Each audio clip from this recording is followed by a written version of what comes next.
Hello বন্ধুরা, রাজীব শীল question এভরিথিংয়ের এই YouTube চ্যানেলে আপনাদের স্বাগত।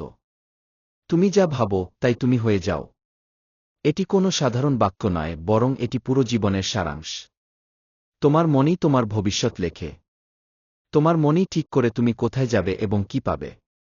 কিন্তু সমস্যা হল, বেশিরভাগ মানুষ তাদের নিজের মনকে চিনতে পারে না, তাকে বুঝতে পারে না এবং তাকে নিয়ন্ত্রণ করতে শিখতে পারে না।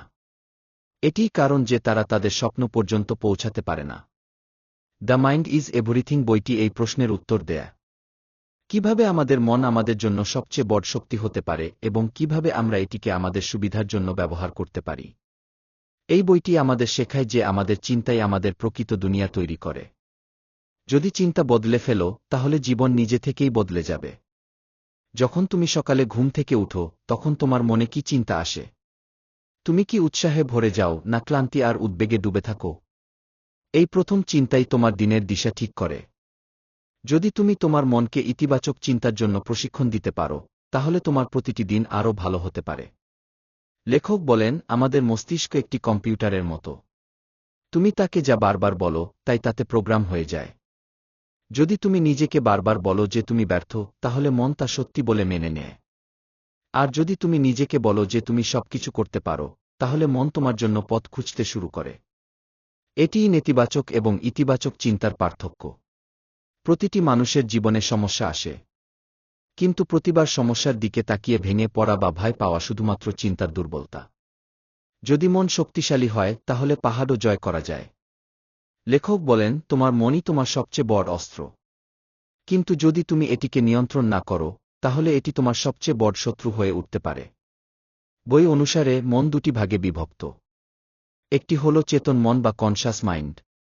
আরেকটি হল অবচেতন মন বা সাবকনশাস মাইন্ড। আমাদের চেতন মন দিয়ে আমরা চিন্তা করি, বুঝি এবং সিদ্ধান্ত নিই। কিন্তু আমাদের আসল শক্তি থাকে অবচেতন মনে, যা সবসময় কাজ করে। তুমি জেগে থাকো বা ঘুমিয়ে থাকো, যখন তুমি বারবার কোনো কথা নিজের কাছে পুনরাবৃত্তি করো, তা ধীরে ধীরে অবচেতন মনে প্রবেশ করে এবং তাই তোমার স্বভাব হয়ে যায়। যদি তুমি নিজেকে বলতে থাকো যে তুমি শক্তিশালী, তাহলে একদিন তোমার অবচেতন মন এটিকে সত্যি বলে মেনে নেবে এবং তুমি সত্যিই শক্তিশালী হয়ে যাবে। বইটি বলে কিভাবে আমরা আমাদের অবচেতন মনকে পুনঃপ্রোগ্রাম করতে পারি। এর জন্য প্রথম উপায় হল অ্যাফার্মেশন। প্রতিদিন নিজের কাছে ভালো কথা বলা। যেমন, আমি আত্মবিশ্বাসী, আমি সাফল্যের যোগ্য, আমি প্রতিটি পরিস্থিতিতে শান্ত এবং শক্তিশালী। যখন তুমি প্রতিদিন এই কথাগুলো পুনরাবৃত্তি করো, তখন তোমার অবচেতন মন তা গ্রহণ করে। দ্বিতীয় উপায় হল ভিজুয়ালাইজেশন। তোমার লক্ষ্যের ছবি বারবার মনে দেখা। যদি তুমি একটি বড় বাড়ি চাও, তাহলে তার কল্পনা করো। নিজেকে তাতে ঘুরতে দেখো। অনুভব করো যে এটি তোমার। যখন তুমি বারবার এটি ভাবো, তখন মন সেই দিকে কাজ শুরু করে। তৃতীয় উপায় হল সেলফ টক। তুমি সবসময় নিজের সঙ্গে যে কথা বলো, তাই তোমার চিন্তার ভিত্তি তৈরি করে।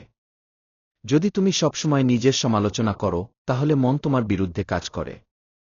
কিন্তু যদি তুমি নিজেকে উৎসাহিত করো, তাহলে মন তোমার পক্ষে কাজ করে। দ্য মাইন্ড ইজ এভরিথিং এটিও স্পষ্ট করে যে ভয় শুধুমাত্র মনের সৃষ্টি। ভয়ের কোনো প্রকৃত অস্তিত্ব নেই। আমরা ভাবি যে আমরা ব্যর্থতার ভয় পাই। কিন্তু আসলে আমরা ভাবি, যদি আমরা ব্যর্থ হই তাহলে কি হবে? এই চিন্তাই ভয় হয়ে যায়। যদি তুমি ভয়কে চিনতে পারো এবং তার মুখোমুখি হও, তাহলে তা অদৃশ্য হয়ে যায়। বইটি বলে, সাফল্যের প্রথম পদক্ষেপ হল নিজের মনকে বোঝা। কারণ যতক্ষণ তুমি নিজেকে না বুঝবে, ততক্ষণ তুমি দুনিয়াকে বুঝতে পারবে না। তোমার মনই তোমার প্রথম গুরু। যদি তুমি তোমার চিন্তাগুলো নিয়ন্ত্রণ করতে পারো, তাহলে তুমি যেকোনো দিকে এগোতে পারো। লেখক উদাহরণ দেন কিভাবে মহান ব্যক্তিরা তাদের মনের শক্তি ব্যবহার করে উচ্চতায় পৌঁছেছেন। মহাত্মা গান্ধীর কাছে কোনো অস্ত্র ছিল না, কিন্তু তার মন এত শক্তিশালী ছিল যে তিনি একটি পুরো শাসনকে কাঁপিয়ে দিয়েছিলেন। কেন? কারণ তিনি তার মনের উপর ভরসা করেছিলেন এবং অন্যদেরকেও সেই ভরসা দিয়েছিলেন। একইভাবে থমাস এডিসন হাজারবার ব্যর্থ হয়েছিলেন, কিন্তু তার মন তাকে বারবার উঠতে বলেছিল এবং শেষে তিনি দুনিয়াকে বাল্ব দিয়েছিলেন। বইটি এটিও বোঝায় যে নেতিবাচক চিন্তা মানুষের সবচেয়ে বড় দুর্বলতা। যদি তুমি ভাবো যে তুমি কিছু করতে পারো না, তাহলে সত্যিই তুমি কিছু করতে পারবে না। কিন্তু যদি তুমি ভাবো যে তুমি যে কোনো চ্যালেঞ্জ মোকাবিলা করতে পারো, তাহলে পথ নিজে থেকেই তৈরি হতে শুরু করে। তোমার মধ্যে শক্তি আগে থেকেই আছে, শুধু তাকে চিনতে হবে। যখন তুমি কোনো লক্ষ্যের দিকে এগোও, তখন সবচেয়ে গুরুত্বপূর্ণ জিনিস হল ধারাবাহিকতা। প্রতিদিন তোমার মনকে সেই লক্ষ্যের কথা মনে করিয়ে দেওয়া, প্রতিদিন সেই দিকে একটি ছোট পদক্ষেপ নেওয়া। যখন তুমি ধারাবাহিকভাবে তোমার চিন্তাকে তোমার লক্ষ্যের সঙ্গে সংযুক্ত করো, তখন ধীরে ধীরে পুরো বিশ্ব তোমার সাহায্যের জন্য প্রস্তুত হয়ে যায়। বইটিতে বলা হয়েছে, মনের শক্তি শুধু চিন্তার মধ্যে সীমাবদ্ধ নয়, এটি আমাদের শারীরিক অবস্থাকেও প্রভাবিত করে। যদি তুমি সুখী চিন্তা করো, তাহলে তোমার শরীরও সুখী থাকে। যদি তুমি দুঃখী চিন্তা করো, তাহলে শরীরও অসুস্থ হতে শুরু করে। এটি কারণ যে আজকাল অনেক রোগ মানসিক চাপ এবং উদ্বেগের কারণে হচ্ছে। মনকে শান্ত করা সবচেয়ে গুরুত্বপূর্ণ কলা। যদি মনে শান্তি না থাকে, তাহলে দুনিয়ার কোনো জিনিসই তোমাকে সুখ দিতে পারবে না। ধ্যান বা মেডিটেশনের সবচেয়ে ভালো উপায়। প্রতিদিন কিছু সময় নিজের সঙ্গে বসো। শ্বাসের উপর মনোযোগ দাও। তোমার চিন্তাগুলোকে বয়ে যেতে দাও। ধীরে ধীরে তোমার মন স্থির হতে শুরু করবে। যখন মন স্থির হবে, তখনই তুমি সঠিক সিদ্ধান্ত নিতে পারবে। প্রতিদিন সকালে যখন তুমি চোখ খোলো, তখন এটি শুধু একটি দিনের শুরু নয়, এটি একটি নতুন জীবনের শুরু, একটি নতুন সুযোগ, একটি নতুন দিশা। কিন্তু দুঃখের বিষয়, বেশিরভাগ মানুষ পুরনো রুটিনে ফিরে যায়। যেন সবকিছু আগে থেকেই নির্ধারিত, যেন কোনো পরিবর্তন সম্ভব নয়। কিন্তু সত্যি হল, তুমি প্রতিদিন সকালে নিজেকে নতুন করে গড়তে পারো। তোমার মধ্যে সেই শক্তি আছে। শুধু প্রয়োজন তোমার চিন্তাকে চেনার। যতই তুমি তোমার চিন্তার গভীরে ডুব দাও, ততই তুমি উপলব্ধি করবে যে সব সীমাবদ্ধতা বাইরে নয়, ভেতরে। প্রতিটি অসম্ভব মনে হওয়া লক্ষ্য আসলে তোমার ভেতরের শক্তির সামনে নগণ্য। শৈশব থেকে আমাদের শেখানো হয় যে দুনিয়া কঠিন, জীবন একটি সংগ্রাম। কিন্তু এই সব সংগ্রাম চিন্তার ফসল। যদি তুমি মেনে নাও যে তোমার পথ কঠিন, তাহলে তোমার মন প্রতিটি পদক্ষেপে বাধা তৈরি করবে। কিন্তু যদি তুমি মেনে নাও যে তুমি যে কোনো পরিস্থিতিতে এগোতে পারো, তাহলে সেই মনই পথ পরিষ্কার করতে শুরু করে। অনেক সময় আমরা আমাদের পরিস্থিতিকে দোষ দিই, কিন্তু পরিস্থিতি কখনো স্থায়ী হয় না। যা স্থায়ী তা হল তোমার দৃষ্টিভঙ্গি। যদি তুমি প্রতিটি পরিস্থিতিতে নিজেকে শক্তিশালী মনে করো, তাহলে কোনো শক্তি তোমাকে থামাতে পারবে না। কিন্তু যদি তুমি নিজেকে দুর্বল মনে করো, তাহলে দুনিয়ার কোনো সাহায্যও তোমাকে দাঁড় করাতে পারবে না। চিন্তা একটি বীজের মতো। তুমি যা বপন করবে তাই ফলবে। যদি তুমি ভয়ের বীজ বপন করো, তাহলে উদ্বেগ এবং নেতিবাচকতার ঝোপ উঠবে। যদি তুমি আত্মবিশ্বাসের বীজ বপন করো, তাহলে সাফল্য এবং ভারসাম্যের ফসল পাবে। এখন এটি তোমার উপর নির্ভর করে যে তুমি তোমার মনের জমিতে কি বপন করছ। যখন তুমি কোনো লক্ষ্যের কল্পনা করো, তখন তা শুধু একটি স্বপ্ন নয়, তা তোমার মনের সবচেয়ে বড় শক্তির প্রথম পদক্ষেপ। কল্পনাই সেই সেতু যা চিন্তাকে বাস্তবতার সঙ্গে সংযুক্ত করে। যদি তুমি প্রতিদিন সেই লক্ষ্যটি দেখো, অনুভব করো এবং তা বাঁচো, তাহলে তোমার মন তোমাকে সেখানে পৌঁছে দেওয়ার পথ নিজেই তৈরি করবে। অনেকে বলে যে তাদের কাছে সম্পদ নেই। কিন্তু সত্যি হল, সবচেয়ে বড় সম্পদ তোমার কাছে আগে থেকেই আছে। তোমার মন, যে মন চিন্তা করতে পারে, সিদ্ধান্ত নিতে পারে, পথ তৈরি করতে পারে। তোমাকে শুধু তাকে বিশ্বাস করতে হবে। প্রতিবার যখন ভয় আসবে, তাকে বলো যে তোমার আর তার প্রয়োজন নেই। প্রতিবার যখন সন্দেহ আসবে, তাকে বলো যে তোমার আত্মবিশ্বাস তার থেকে বড়। মনের আসল রূপ তখনই প্রকাশ পায় যখন তুমি নীরব হয়ে যাও। যখন তুমি দৌড়ঝাঁপ থেকে সরে এসে কিছুক্ষণ নিজের সঙ্গে বসো, তখন তুমি উপলব্ধি করবে যে তোমার ভেতরে কত কথা চলছে, কত ধারণা, কত পুরনো ক্ষত, কত অপূর্ণ স্বপ্ন। আর তার মাঝে একটি কণ্ঠ যা বলে যে তুমি অনেক কিছু করতে পারো। কিন্তু আমরা সেই কণ্ঠ শুনি না, কারণ আমরা বাইরের কোলাহলে হারিয়ে যাই। শান্তি শুধু বাইরে পাওয়া যায় না, শান্তি ভেতর থেকে জন্মায়। যখন তুমি তোমার চিন্তাগুলো পর্যবেক্ষণ করা শুরু করো, তখন তুমি দেখবে যে বেশিরভাগ সমস্যা সেই চিন্তার কারণে, বাইরের কোনো কারণে নয়। যদি তুমি তোমার চিন্তার উপর মনোযোগ দাও, তাহলে তুমি তা বদলাতে পারো। আর যদি তুমি তা বদলাতে পারো, তাহলে তুমি পুরো দুনিয়া বদলাতে পারো। প্রতিদিন সকালে নিজেকে একটি প্রশ্ন করো। আজ আমি আমার মনকে কোনো দিশায় নিয়ে যাব? আমি কি ভয়কে জিততে দেব, নাকি আত্মবলকে সামনে আনব? আমি কি উদ্বেগে ডুবে থাকব, নাকি সমাধান খুঁজব? এই প্রশ্নগুলো ছোট মনে হতে পারে, কিন্তু এগুলো তোমার দিনের পুরো অভিজ্ঞতা বদলে দিতে পারে। কখনো কখনো আমরা অন্যদের মতামতকে নিজের সত্য মনে করি। যদি কেউ বলে যে তুমি যোগ্য নও, তাহলে আমরা তা সত্যি মনে করি। কিন্তু এটি সবচেয়ে বড় ভুল। তোমার সত্যি তাই, যা তুমি নিজের সম্পর্কে ভাবো। যদি তুমি তোমার মনকে শিখিয়ে দাও যে তুমি যোগ্য, তাহলে দুনিয়ার কোনো শক্তি তোমাকে ব্যর্থ করতে পারবে না। আরেকটি গভীর কথা হল, মন তাই ভাবে যা তাকে অভ্যাস হয়ে যায়। যদি তুমি প্রতিদিন নিজেকে দোষ দাও, তাহলে তা তোমার অভ্যাস হয়ে যাবে। যদি তুমি প্রতিদিন নিজেকে প্রশংসা করো, তাহলে তাও অভ্যাস হয়ে যাবে। তাই সাবধানে বেছে নাও, কারণ তাই মনের খোরাক এবং তাই তোমার জীবনের স্বাদ নির্ধারণ করবে। জীবনে প্রত্যেককে বেদনা পেতে হয়। কিন্তু পার্থক্য এই যে, কেউ সেই বেদনাকে শক্তি বানিয়ে নেয় আর কেউ সেই বেদনায় ডুবে নিজেকে হারিয়ে ফেলে। এখানেও মনের ভূমিকা। যদি মন বলে যে আমি এটি থেকে শিখব, তাহলে সেই বেদনাই তোমাকে নতুন উচ্চতায় পৌঁছে দেবে। কিন্তু যদি মন হার মেনে নেয়, তাহলে সেই বেদনা তোমাকে অন্ধকারে নিয়ে যায়। তোমার চিন্তাগুলো পর্যবেক্ষণ করো। তারা কি তোমাকে উপরে তুলছে নাকি নিচে নামাচ্ছে? তারা কি তোমাকে উৎসাহিত করছে নাকি বাধা দিচ্ছে? তারা কি তোমাকে শান্তি দিচ্ছে নাকি অস্থির করছে? যে চিন্তা তোমার শক্তিকে নিচে নামায়, তা ছেড়ে দাও। আর যে চিন্তা তোমাকে শক্তিশালী করে, তা ধরে রাখো। এই নির্বাচনই আসল সাধনা। প্রতিদিন কিছু সময় একা বসো এবং নিজের সঙ্গে কথা বলো। জিজ্ঞাসা করো, আজ তুমি কোন দিশায় যাচ্ছ? তোমার মন কি তোমার সঙ্গে আছে নাকি তোমার বিরুদ্ধে? তোমার চিন্তাগুলো কি তোমাকে সাহায্য করছে নাকি ভয় দেখাচ্ছে? এই প্রশ্নের উত্তরেই তোমার আসল যাত্রা লুকিয়ে আছে। যখন তুমি একটি নতুন কাজ শুরু করো, তখন প্রথমে যে জিনিসটি সামনে আসে তা হল ভয়। ব্যর্থতার ভয়, সমালোচনার ভয়। এই ভয় যে আমি কি পারব। কিন্তু সত্যি হল, ভয় শুধুমাত্র একটি অনুভূতি। এটি কোনো সত্য নয়। এটি শুধু একটি চিন্তা, যা তোমার অভিজ্ঞতা এবং কল্পনা থেকে উঠে এসেছে। যদি তুমি সেই ভয়কে কাছে বসতে দাও, তাহলে তা ধীরে ধীরে তোমার পুরো মনকে ঢেকে ফেলবে।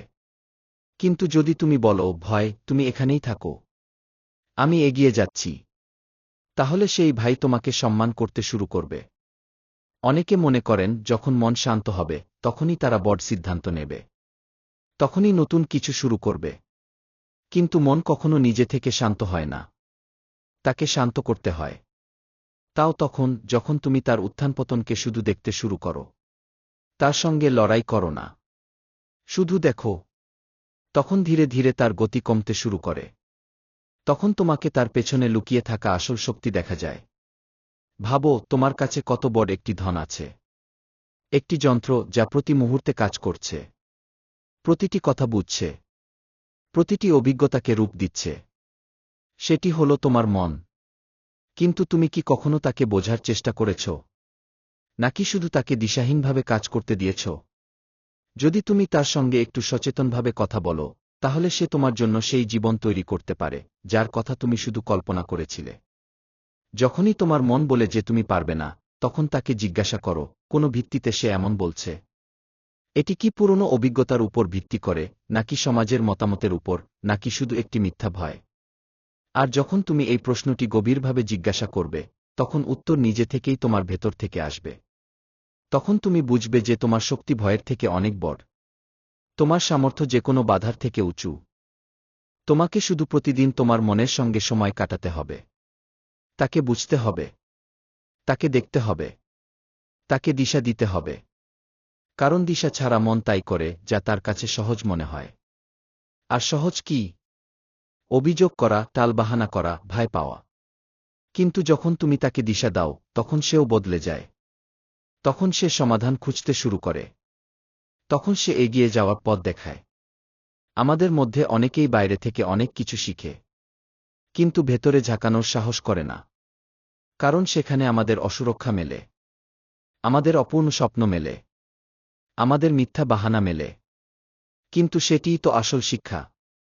যখন তুমি তোমার দুর্বলতাগুলো চিনতে পারো, তখন তুমি তা বদলাতে পারো।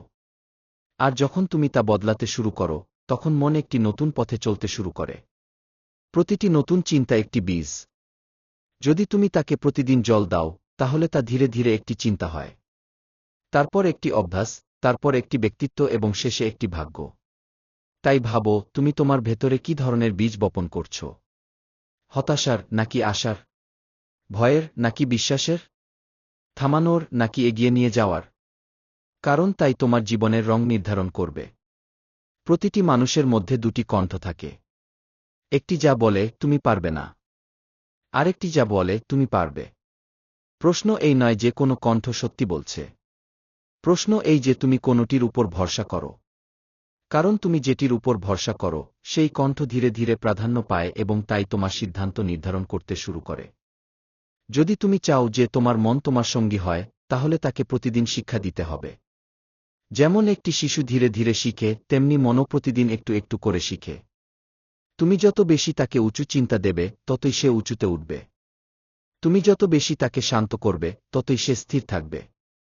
তুমি যত বেশি তাকে প্রেমের সঙ্গে দেখবে, ততই সে তোমার বন্ধু হয়ে যাবে। প্রতিটি সাফল্যের বীজ প্রথমে মনেই বপন করা হয়। প্রথমে তুমি ভাবো, তারপর তুমি তাতে বিশ্বাস করো।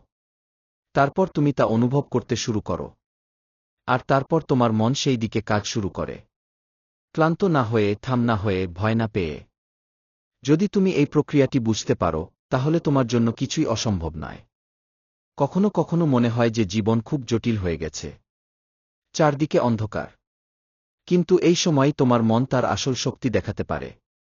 যদি তুমি সেই অন্ধকারেও আলোর কল্পনা করতে পারো, তাহলে সেই কল্পনা ধীরে ধীরে তোমার সত্যি হয়ে যেতে পারে। শুধু শর্ত হল তুমি হার মানতে অস্বীকার করবে। তোমার মনকে বলো, আমি ক্লান্ত হব, কিন্তু থামব না। আমি পড়ে যাব, কিন্তু হারব না। আমি কাঁদব, কিন্তু নিজেকে শক্তিশালী করব। মন তোমার কথার দাস। তুমি নিজের কাছে যা বলো, তাই সে সত্যি মনে করে। তাই নিজের সঙ্গে কথা বলার সময় সাবধান হও। তুমি কি নিজেকে ছোট করছো, নাকি নিজেকে উঠতে উৎসাহ দিচ্ছ? তুমি কি নিজেকে তিরস্কার করছো, নাকি নিজেকে সাহায্য করছো? তুমি নিজের কাছে যে প্রতিটি শব্দ বলো, তা একটি বীজ হয়ে মনে বসে। আর সেই বীজই পরে জীবনের রূপ নেয়। যখন তুমি তোমার মনে একটি নতুন ছবি তৈরি করো, যেখানে তুমি নিজেকে সফল দেখছ, সুখী দেখছ, আত্মবিশ্বাসে ভরা দেখছ, তখন তা শুধু কল্পনা থাকে না। তা একটি সংকেত হয়। একটি ইঙ্গিত যে তুমি নিজের ভবিষ্যৎ নিজে ডিজাইন করতে পারো। যদি তুমি মনকে সঠিক ছবি দেখাও, তাহলে সে সেই অনুযায়ী কাজ শুরু করে। সে সেই ধরনের কথা বেছে নেয়। সে সুযোগগুলোকে সেই দৃষ্টিকোণ থেকে দেখে। আর ধীরে ধীরে তোমার চিন্তা তোমার বাস্তবতা হয়ে যায়। তাই পরের বার যখন তুমি হতাশ বা বিরক্ত বোধ করো, তখন তোমার মনকে বলো, আমি আমার চিন্তা নিজে বেছে নেব। আমি তাই ভাবব, যা আমাকে শক্তি দেবে। আমি তাই কল্পনা করব, যা আমাকে দিশা দেবে। কারণ শেষ পর্যন্ত সবকিছু নির্ভর করে তুমি তোমার মনকে কি খোরাক দিচ্ছ তার উপর। ভয় না বিশ্বাস? ক্রোধ না করুণা? সাহস না হার? প্রতিবার যখন তুমি একটি নেতিবাচক চিন্তা ধরে তাকে প্রেমের সঙ্গে বিদায় দাও, তখন তোমার মন একটি স্তর উপরে উঠে। আর যখন এই প্রক্রিয়া বারবার ঘটে, তখন তোমার মন তোমার জন্য একটি অস্ত্র হয়ে যায়। একটি শক্তি যা যেকোনো পরিস্থিতিতে তোমাকে সামলাতে পারে। যা তোমাকে ভেতর থেকে শক্তিশালী রাখে। কখনো কখনো মানুষ বাইরে থেকে খুব সুখী দেখায়, কিন্তু ভেতরে ভেঙে পড়ে। কারণ তাদের মন তাদের নিয়ন্ত্রণে থাকে না। তারা তাদের চিন্তার দাস হয়ে যায়। তারা প্রতিটি ছোট বিষয়ে প্রতিক্রিয়া দেখায়। প্রতিটি সমালোচনাকে নিজের উপর নিয়ে নেয়। প্রতিটি ব্যর্থতাকে তাদের আত্মসম্মানের সঙ্গে জুড়ে দেয়। কিন্তু যাদের মন শক্তিশালী, তারা জানে যে প্রতিটি অভিজ্ঞতা শুধু একটি শিক্ষা। প্রতিটি কঠিনাই একটি সুযোগ। প্রতিটি পতন একটি উড়ানের প্রস্তুতি। যখনই তুমি তোমার লক্ষ্য থেকে ভটকে যাও, তখন তোমার মনকে বলো, মনে রাখো আমরা কেন শুরু করেছিলাম। আমাদের স্বপ্নের কারণ কি ছিল? আমরা কেন প্রতিদিন পরিশ্রম করি? সেই একটি বাক্য, সেই একটি স্মৃতি, সেই একটি উদ্দেশ্য তোমার মনকে আবার সোজা করতে পারে। কারণ মন কখনো কখনো দিশা ভুলে যায়। কিন্তু যদি তুমি তাকে বারবার মনে করিয়ে দাও, তাহলে সে পথে ফিরে আসে। মনকে জয় করার সবচেয়ে সহজ উপায় হল ধ্যান। কিছুক্ষণের নীরবতা, কিছুক্ষণের গভীরতা। যেখানে তুমি বসে শুধু শ্বাস দেখো। কিছু ভাবো না, কিছু বলো না। শুধু তোমার ভেতরের নীরবতা অনুভব করো। তখন তুমি জানতে পারবে আসল শান্তি কেমন হয়।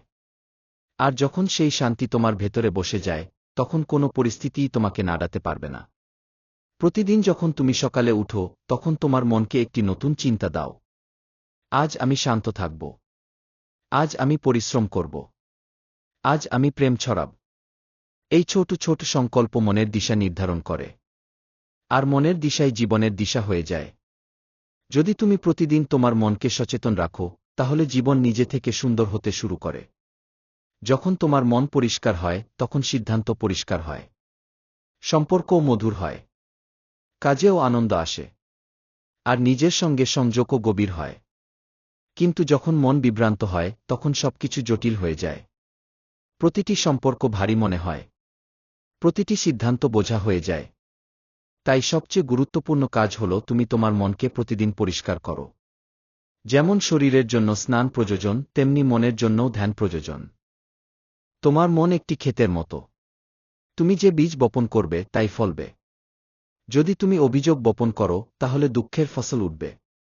যদি তুমি কৃতজ্ঞতা বপন করো, তাহলে সুখের ফসল উঠবে। যদি তুমি ভয় বপন করো, তাহলে হারের ফসল উঠবে।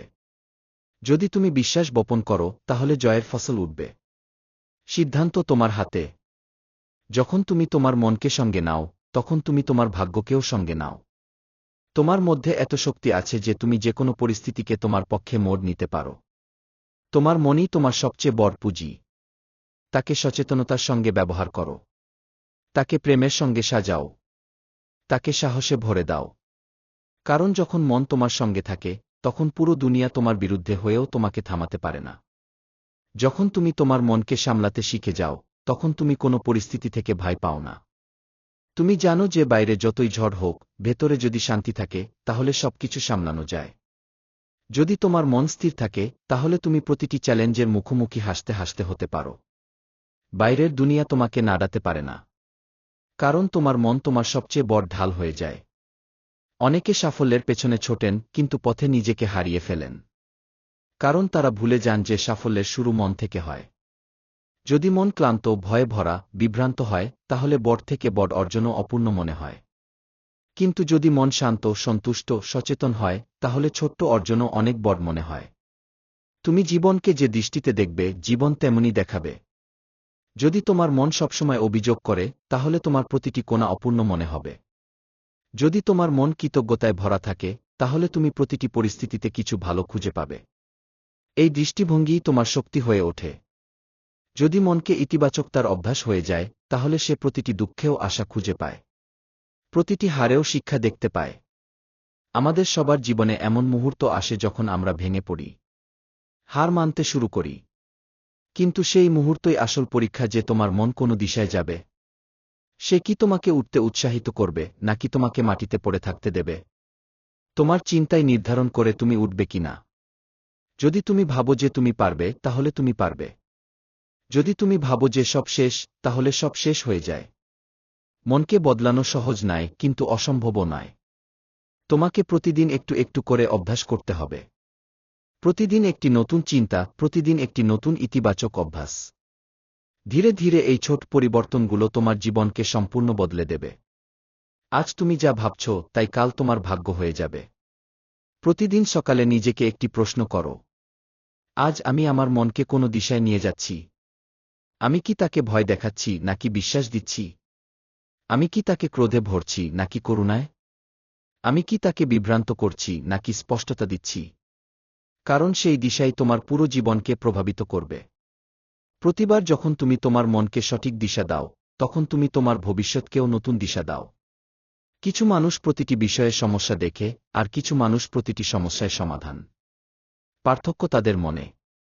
যদি তুমি তোমার মনকে সমাধানের দিকে কেন্দ্রীভূত করতে শিখিয়ে দাও, তাহলে কোনো সমস্যাই তোমাকে থামাতে পারবে না। যখন মন সমাধান খুঁজতে শুরু করে, তখন পথ নিজে থেকেই দেখা দিতে শুরু করে। কারণ তখন তুমি ভয় থেকে নয়, বিশ্বাস থেকে কাজ করছ। মনকে বোঝা একটি কলা, আর তাকে সাধনা একটি সাধনা। এটি একদিনের কাজ নয়, বরং প্রতিদিনের অভ্যাস। প্রতিদিন তোমার চিন্তার উপর মনোযোগ দেওয়া। প্রতিদিন তোমার মনের সঙ্গে সংলাপ করা। প্রতিদিন তাকে একটু বেশি শান্ত, একটু বেশি শক্তিশালী করা। যখনই কোনো নেতিবাচক চিন্তা আসে, তখন তাকে তৎক্ষণাৎ ধরো। জিজ্ঞাসা করো, এটি কেন এলো? কোনো ভয় থেকে এলো? তারপর তোমার মনকে প্রেমের সঙ্গে বোঝাও যে এখন আমরা ভয়ের দাস নই। আমরা আমাদের চিন্তার মালিক। আমরা তাই ভাবব, যা আমাদের উঁচুতে তুলবে, যা আমাদের এগিয়ে নিয়ে যাবে, যা আমাদের লক্ষ্যে পৌঁছাবে। যখন তুমি বারবার এটি করো, তখন ধীরে ধীরে নেতিবাচক চিন্তা দুর্বল হতে শুরু করে এবং ইতিবাচক চিন্তা শক্তিশালী হয়। তোমার মন একটি যোদ্ধা হয়ে যায় যে প্রতিটি পরিস্থিতিতে দাঁড়িয়ে থাকে, যাকে কোনো ধাক্কা টলাতে পারে না, যাকে কোনো সমালোচনা থামাতে পারে না, কারণ সে জানে যে তার শক্তি ভেতর থেকে আসে, বাইরের প্রশংসা বা সমালোচনা থেকে নয়। যখন তোমার মন ভেতর থেকে শক্তিশালী হয়ে যায়, তখন তোমাকে বারবার অন্যের মতামতের প্রয়োজন হয় না। তখন তুমি কারো অনুমোদনের জন্য অপেক্ষা করো না। তখন তুমি নিজের সিদ্ধান্ত নিজে নিতে পারো, কারণ তুমি নিজের উপর ভরসা করো। তুমি জানো যে তোমার পথ কি, তুমি কোন দিশায় যাচ্ছ এবং কেন যাচ্ছ। অনেকে সবসময় এই ভেবে উদ্বিগ্ন থাকে যে লোকে কি বলবে। যদি আমি ব্যর্থ হই তাহলে লোকে হাসবে, যদি আমি পড়ে যাই তাহলে লোকে ঠাট্টা করবে। কিন্তু যখন তোমার মন সত্যিই মুক্ত হয়ে যায়, তখন তুমি জানো যে লোকে যাই বলুক, তাদের কথার থেকে বেশি গুরুত্বপূর্ণ যে তুমি তোমার হৃদয়ের কথা শুনতে পারো। তুমি তোমার ভেতরের কণ্ঠ চিনতে পারো এবং তার উপর চলার সাহস রাখো। একটি মুক্ত মনের অর্থ হল সেই মন যে ভয়ে বাঁচে না, যে অতীতের ছায়ায় ভয় পায় না, যে ভবিষ্যতের চিন্তায় হারিয়ে যায় না, বরং যে বর্তমানে পূর্ণ সচেতনতার সঙ্গে বাঁচে, প্রতিটি মুহূর্তকে পূর্ণভাবে অনুভব করে, প্রতিটি চিন্তাকে পরীক্ষা করে, প্রতিটি অনুভূতিকে অনুভব করে, এবং তারপর যা সঠিক সেই দিশায় এগিয়ে যায়। যদি তোমার মন অতীতের ভুলে আটকে থাকে, তাহলে তুমি আজকের আনন্দ উপভোগ করতে পারবে না। আর যদি তুমি সবসময় ভবিষ্যতের চিন্তায় ডুবে থাকো, তাহলে বর্তমানের শক্তি থেকে বিচ্ছিন্ন হয়ে যাও। তাই জরুরি যে তুমি তোমার মনকে বর্তমানে নিয়ে আসো। এখানেই তোমার সব শক্তি লুকিয়ে আছে। এখানেই তোমার আসল নিয়ন্ত্রণ। এখানেই সেই জায়গা যেখান থেকে তুমি যেকোনো নতুন কিছু সৃষ্টি করতে পারো। কখনো কখনো মনে একটি অজানা ভয় বসে যায়, যার কোনো নাম নেই, কোনো মুখ নেই। তবুও সেই ভয় তোমাকে এগিয়ে যেতে দেয় না। সে প্রতিবার তোমাকে থামায়, প্রতিবার তোমাকে সন্দেহে ফেলে। তখন তোমাকে তোমার মনকে প্রশ্ন করতে হবে, এই ভয় কি আসল নাকি শুধু আমার কল্পনা? কারণ প্রায়ই আমরা যে জিনিস থেকে ভয় পাই তা বাস্তবে কখনো ঘটে না, শুধু আমাদের মনের তৈরি ছবি। আর যখন তুমি এই ছবিগুলো চিনতে পারো, তখন তাদের প্রভাব শেষ হয়ে যায়। মনের সবচেয়ে বড় শক্তি হল তার কল্পনা। তুমি যা চাও তা ভাবতে পারো, তুমি যে দিশা চাও নিজেকে দেখতে পারো। এখন এটি তোমার উপর নির্ভর করে যে তুমি নিজেকে একজন ব্যর্থ ব্যক্তি হিসেবে দেখতে চাও নাকি বিজয়ী হিসেবে। কারণ তুমি যে ছবি বারবার তোমার ভেতরে তৈরি করো, তা একদিন তোমার বাইরের দুনিয়াতেও সত্যি হয়ে যায়। যদি তুমি বারবার ভাবো যে তুমি কিছু করতে পারো না, তোমার কাছে সময় নেই, তোমার কাছে সম্পদ নেই, তোমার সঙ্গে কেউ নেই, তাহলে এই চিন্তাগুলোই তোমার জন্য দেয়াল হয়ে যাবে। কিন্তু যদি তুমি প্রতিদিন নিজেকে বলো যে আমি পারব, আমি যে কোনো কিছু শিখতে পারি, আমি একাই যথেষ্ট, তাহলে এই চিন্তাগুলোই তোমার পথ হয়ে যাবে। মনকে একটি দিশা প্রয়োজন। যদি তুমি তাকে নিজে দিশা না দাও, তাহলে সে এদিক ওদিক ভটকাবে। কখনো ভয়ের দিকে, কখনো লোভের দিকে, কখনো হতাশার দিকে। কিন্তু যদি তুমি সকালে উঠেই ঠিক করো যে আজকের দিন আমার জন্য ইতিবাচক হবে, আজ আমি শুধু তাই ভাবব যা আমাকে উঁচুতে তুলবে, আজ আমি প্রতিটি পরিস্থিতিতে সমাধান খুঁজব, তাহলে তোমার মন সেই দিশায় কাজ করবে। প্রতিটি চিন্তা, প্রতিটি সিদ্ধান্ত সেই ছন্দে বইবে। মনকে সাধার মানে তাকে মারা নয়, বরং তাকে বোঝা। তুমি তোমার চিন্তা থেকে পালাতে পারো না, কিন্তু তুমি তা দেখতে পারো, বুঝতে পারো এবং ধীরে ধীরে তাদের গুণমান বদলাতে পারো। যেমন নোংরা জল ফেলে সাফ জল ভরতে থাকো, তেমনি একদিন পুরো পাত্রটি পরিষ্কার হয়ে যায়। তেমনি প্রতিদিন তোমার মনে ভালো চিন্তা ভরতে থাকো, তাহলে একদিন সে নিজেই ইতিবাচকতার ধারা হয়ে যাবে। যখন তুমি এই অভ্যাস চালিয়ে যাবে, তখন তুমি দেখবে যে জীবন বদলে যাচ্ছে। তোমার সিদ্ধান্তগুলো স্পষ্ট হচ্ছে, তোমার আত্মবিশ্বাস বাড়ছে, তোমার শক্তি স্থির হচ্ছে, তুমি কম প্রতিক্রিয়া দেখাচ্ছ এবং বেশি বুঝছ। এটিই সেই মানসিক শক্তির প্রমাণ যা তুমি নিজের ভেতরে জাগিয়েছ। যখন তুমি তোমার মনকে সাধতে পারো, তখন জীবন তোমার দাস হয়ে যায়। তুমি পরিস্থিতির পেছনে ছোট না, বরং পরিস্থিতি তোমার মতো গড়ে ওঠে। তোমাকে কিছু প্রমাণ করার প্রয়োজন হয় না, কারণ তোমার উপস্থিতিই সবচেয়ে বড় প্রমাণ হয়ে যায়। সত্যিকারের শক্তি বাইরে থেকে আসে না, তা ভেতর থেকে জন্ম নেয়। আর সেই শক্তির শুরু হয় তোমার প্রথম চিন্তা থেকে, তোমার প্রথম সিদ্ধান্ত থেকে, তোমার প্রথম আত্মসংলাপ থেকে। এখন সময় থামার এবং ভেতরে ঝাঁকানোর, তোমার মনের সঙ্গে দেখা করার, তাকে বোঝার, তাকে সেই দিশা দেওয়ার যা তোমাকে সেখানে নিয়ে যাবে যেখানে তোমার আসল সামর্থ্য আছে। মনে রাখো, তোমার মনই তোমার ভাগ্য। তোমার চিন্তাই তোমার ভবিষ্যৎ। আর যখন তুমি তোমার মনের মালিক হয়ে যাও, তখন এই দুনিয়ার কোনো শক্তি তোমাকে থামাতে পারে না। তাই আজ থেকে, এখন থেকে একটি নতুন সংকল্প নাও যে এখন তুমি তোমার মনকে হারতে দেবে না। তুমি তাকে ভ্রমে বাঁচতে দেবে না। তুমি তাকে ভয়ে পড়ে থাকতে দেবে না। তুমি তোমার মনকে সচেতনতার প্রদীপ দেবে, প্রেমের স্পর্শ দেবে, বিশ্বাসের ভিত্তি দেবে। আর তখনই তুমি দেখবে যে তুমি তাই হয়ে গেছ, যা তুমি সত্যিই হতে চেয়েছিলে। তোমার মনকে জানো, তাকে বুঝো এবং তাকে তোমার সবচেয়ে বড় বন্ধু বানাও। কারণ শেষ পর্যন্ত মনই সবকিছু। মন জিতলে জীবন জিতে যায়। তুমি কি প্রস্তুত? কারণ শক্তি তোমার ভেতরেই আছে। শুধু তাকে চেনার অপেক্ষা। যদি এই বইয়ের সারাংশ তোমার ভালো লেগে থাকে, তাহলে অবশ্যই লাইক করো এবং এমনই শক্তিশালী ও চিন্তা বদলানো ধারণার জন্য টপ বুক সামারি চ্যানেলটি সাবস্ক্রাইব করতে ভুলো না। যদি তুমি কখনো অনুভব করো যে তোমার মনই তোমার সবচেয়ে বড় শত্রু হয়ে উঠেছে, তাহলে নিচে কমেন্টে আমাদের অবশ্যই জানাও। তোমার গল্প অন্য কারো জন্য প্রেরণা হতে পারে।